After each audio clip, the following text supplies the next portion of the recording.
Salut à tous, c'est Phasmofolie, on se retrouve pour une nouvelle vidéo. Donc aujourd'hui je vais vous faire la fiche d'élevage des blattes Red Runner. Donc une blatte très facile d'élevage que je conseille à tous les débutants qui veulent élever des blattes. Et donc on va passer tout de suite à la fiche d'élevage. A tout de suite. Donc la blatte Red Runner, c'est une blatte qui vient du Pakistan.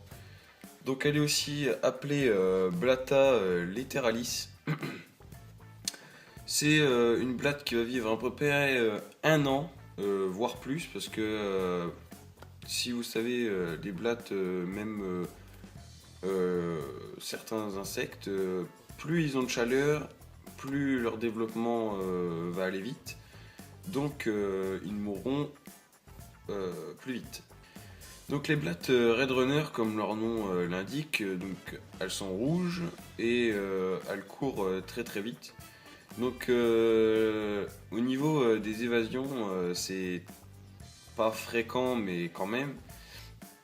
Donc je vais vous dire un peu ce qu'il faut et ce qu'il faut pas. Donc le mieux pour les blattes, c'est à peu près 20 cm de hauteur. Et bon, après vous faites ce que vous voulez en largeur et en profondeur. Moi je vous conseille à peu près 40 de longueur si vous avez beaucoup de blattes, et de profondeur, allez, 20 cm. Après, ce qu'il ne faut pas, c'est des terrariums ou des caisses en plastique rugueux, puisque les blattes arrivent à grimper sur les matières rugueuses. Donc le mieux, c'est des matières très lisses comme du verre ou même du plastique, mais pas rugueux. Donc au niveau du mâle et de la femelle, donc les deux font à peu près 3 cm. Le mâle va se reconnaître par rapport à ses ailes. Donc quand il est adulte, il a des grandes ailes qui font à peu près, qui font tout son corps.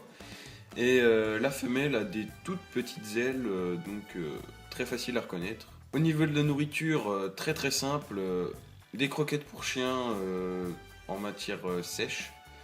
Après sinon, tout ce qui est légumes ou fruits, ils acceptent, ils mangent. Donc vraiment la nourriture première, c'est la carotte, ça ils adorent ça.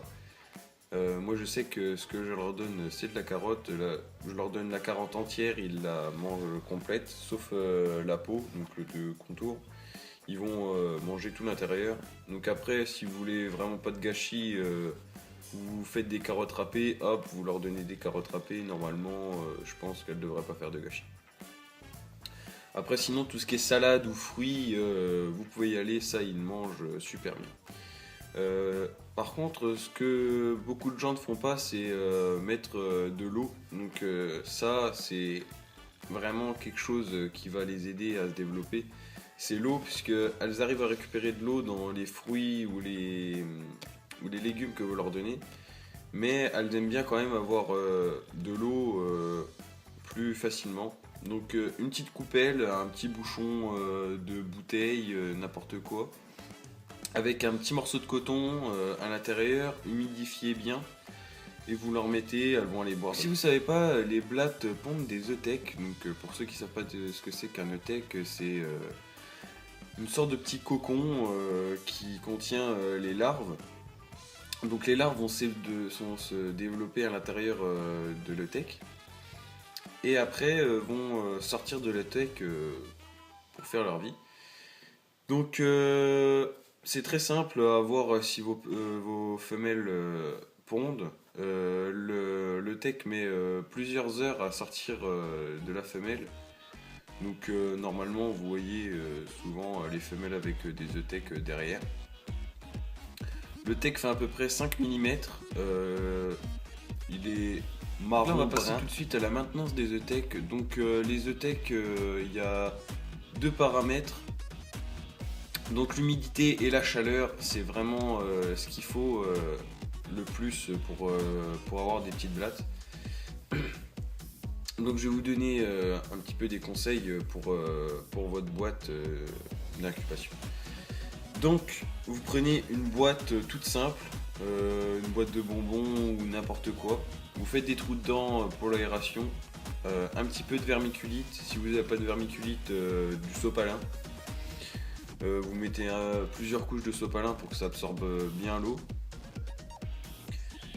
Après, vous mettez vos œtèques dessus. Avant d'avoir mis les œtèques, vous vaporisez quand même bien.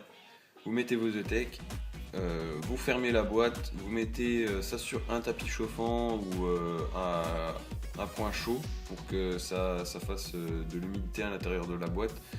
Et de toute façon, pour que les petites blattes sortent de l'œtèque, il faudra beaucoup de chaleur, enfin 25 à 30 degrés. C'est vraiment... Et donc voilà, c'est déjà la fin de la vidéo. Donc abonnez-vous, partagez la vidéo, laissez un like. C'est vraiment quelque chose qui va aider la chaîne à augmenter, à progresser. C'est quand même...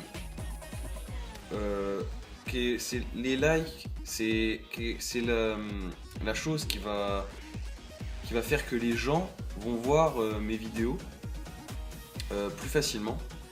Donc likez les vidéos de tous les youtubeurs que vous regardez, ça va les aider et ça mange pas de pain. Donc prochainement la fiche d'élevage des blattes du Bia. Et si vous avez des conseils à me donner ou quelque chose qui n'a pas été dans la vidéo, dites-moi ça en commentaire, ça me fera plaisir. Et moi je vous dis